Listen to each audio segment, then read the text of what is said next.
today we are going to address the squeaky floor in our daughter's room. So one of the problems that we have is that my daughter lives right above us. So that means that when she gets up in the morning, when she goes to her early shift that she starts at 7 o'clock in the morning, especially on a Saturday, she's waking us up. And the reason why is because her floor does have a little bit of a squeak to it. So we're going to go over a couple different ways of how you can remedy a squeaky floor. One of which is a simple way, which we've already done to a couple different spots throughout the house. And the other way is to actually pull up the carpet in the area and then having to re-screw down all of the subfloor. So one of the things that I want to do is cover why you get squeaking. Typically, the reason why a floor is squeaking is because the nails will start backing out and then the wood will start to move, and then that's where the squeaking comes. It's the wood rubbing against the nail and it causes that squeaking. The way to not have that happen when you construct a new home is that you put down the subfloor on top of the floor joist. You will actually glue it first and then screw it. Well, in this case, I'm suspecting that what they did was they used nails, and this house being 44 years old, over time, those nails have backed out and have started to cause that movement with the subfloor. So we'll be able to see that in a second. But first, let me show you the easy way of addressing a squeaky floor. And it's just a little simple tool that you can get at Home Depot. So let me show you that real quick. All right, so typically what you would use to fix squeaking in your floor is you would use this little contraption, and it comes with these special nails. And these special nails are They're meant to go in at the thread, and this is the perfect depth to get that screw down into the proper area. Once you screw it to about right there, then what you do is it's perforated and you can actually break that screw off. So I'll show you how this works real quick. So what you'll do is you'll take your screw, you'll put it at the end of this special gauge, and actually has a stop right there. You put it in there, put it into the little contraption here, and you'll screw it down in.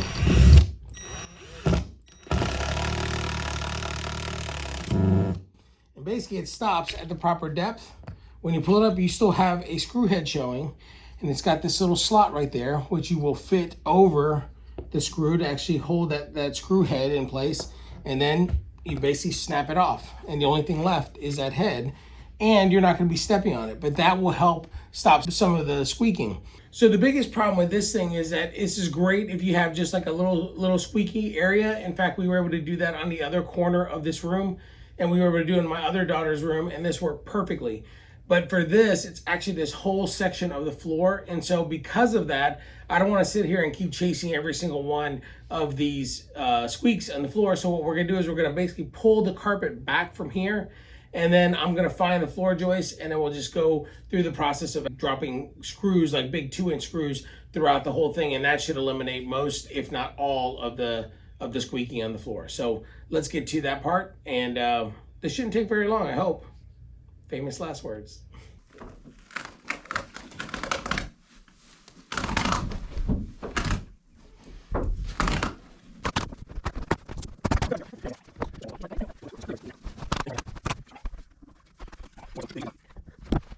It's in better condition than I thought it would be.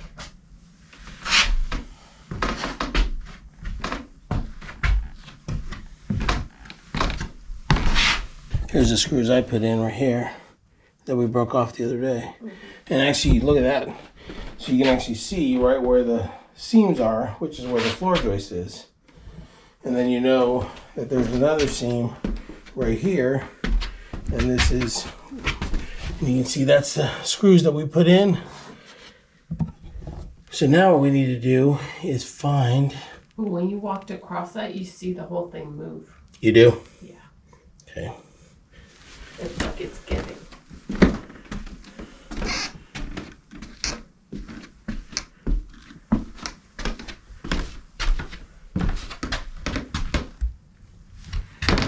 You see that? Is it? Oh yeah. It's moving down? Come here. Like that? Oh yeah, no, you can totally see it. I wonder if they even put in, here, walk on that again. And like when you did this over here, something else lifted. Yeah, so my guess is, it doesn't look like they put any screws in this. Down the middle. Yeah, so I think if we add all these screws here, that'll fix a lot of the problems. And they're definitely nail heads, so they didn't use screws. And the way you can tell that is because they're all indented. And you can tell they used a framing nailer to put it in. Makes the job easier and faster, but it does not do anything over the life of the floor. So what we're gonna do is we are going to follow this seam right here. That's right here, and we're just gonna drop screws all the way in and see if that helps.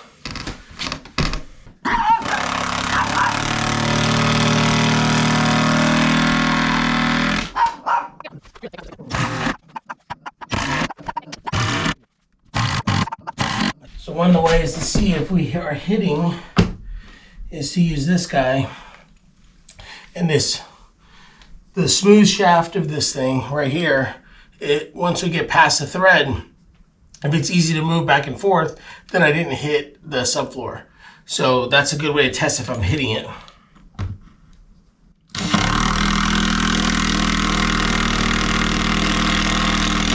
And in this case, I'm not moving. So I'm definitely hitting the floor joist there. Now if I move over here where I know there isn't one, then you are able to move it up and down, and that's how you know you missed the floor joist.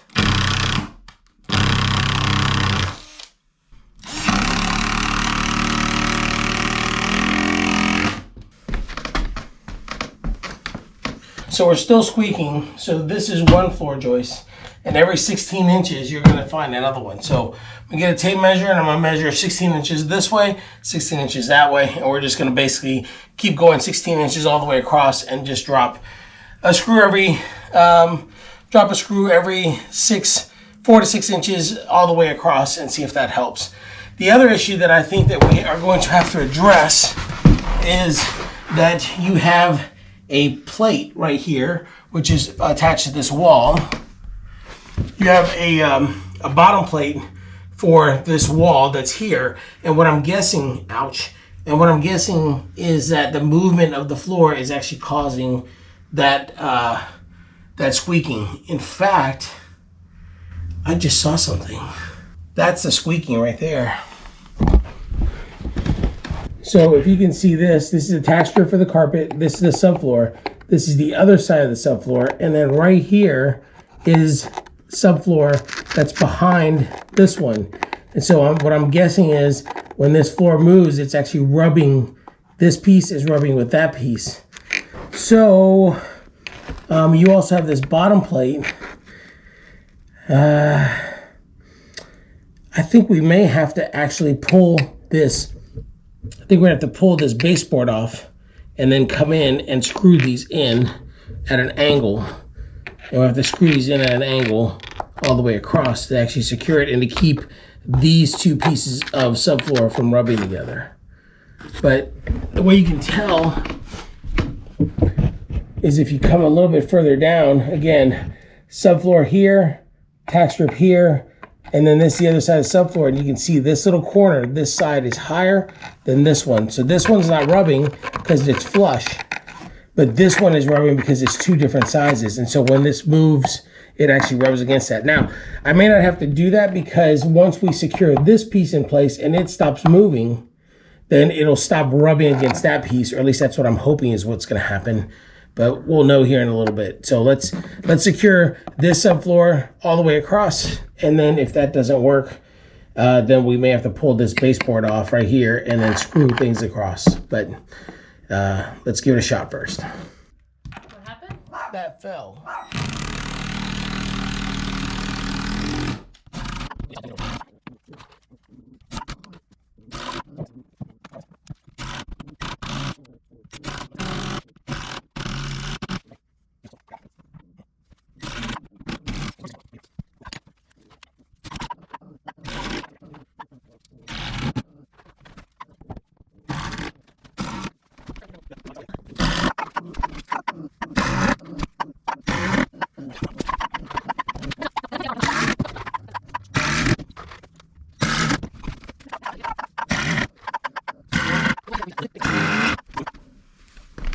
Is it still moving? Where'd I walk? No. Looks like it's staying put. Is just not moving the way it was before. It was literally going like that. So. Yeah, you don't see the movement. It still squeaks though. Right there. I don't want to take that baseboard off.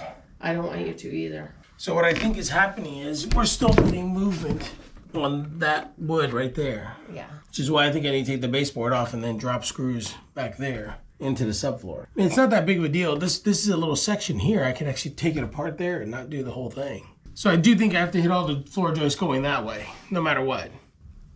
Here, walk right here, Nance, just so I can see you. Yep, that's exactly what it is. Walk that way. Yeah, you can see it move.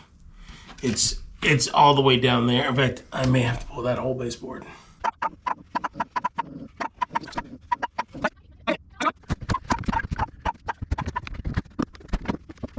You can see the height difference right there behind the baseboard and behind that tack strip. And what I did was I went and grabbed these longer screws, they're deck screws, and hopefully that will be able to secure that back there. So that's what we're gonna work on now.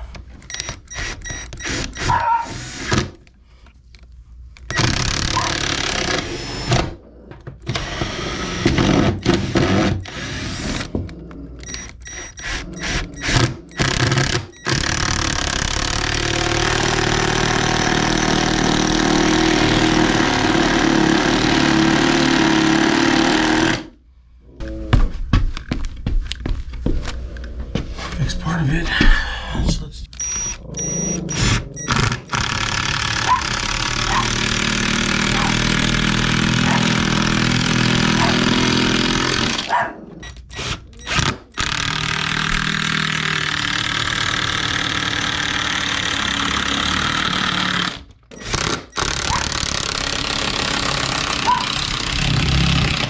And you can see that whole corner has been taken care of.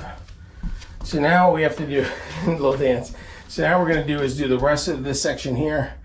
And this should be good, because you can see right here, you can still hear some squeaking over here.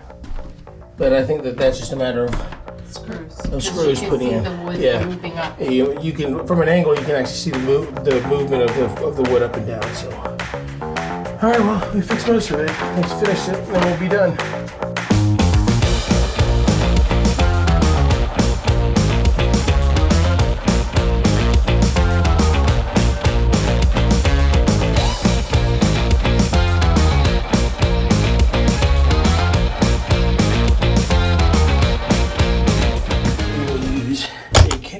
That I rented from Lowe's. It's a carpet kicker. It's basically got teeth that you can dial in here, and as you dial in the teeth, you get bigger and bigger teeth there. And I forgot that's cover. So depending on the pile of the carpet, you will want to dial this either higher or lower. We'll start a little bit low there. Actually, we'll go a little bit higher, and then you basically put that into the carpet and kick it in place. But to start, we need to tuck all of the carpet into the groove there, and then we can go around and kick it. So let's do that first.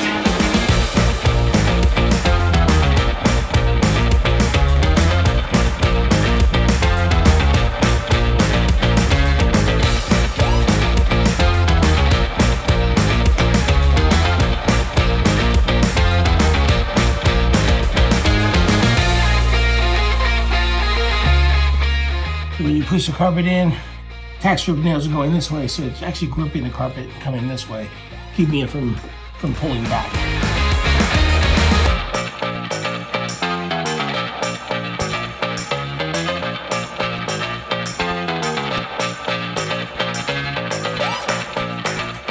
All right, so that's it. So we got all of it in right there. I had to pull that baseboard. And as you can see, the floor is much better. It doesn't make as much noise when I'm walking on it. It's not perfect, but it's definitely better.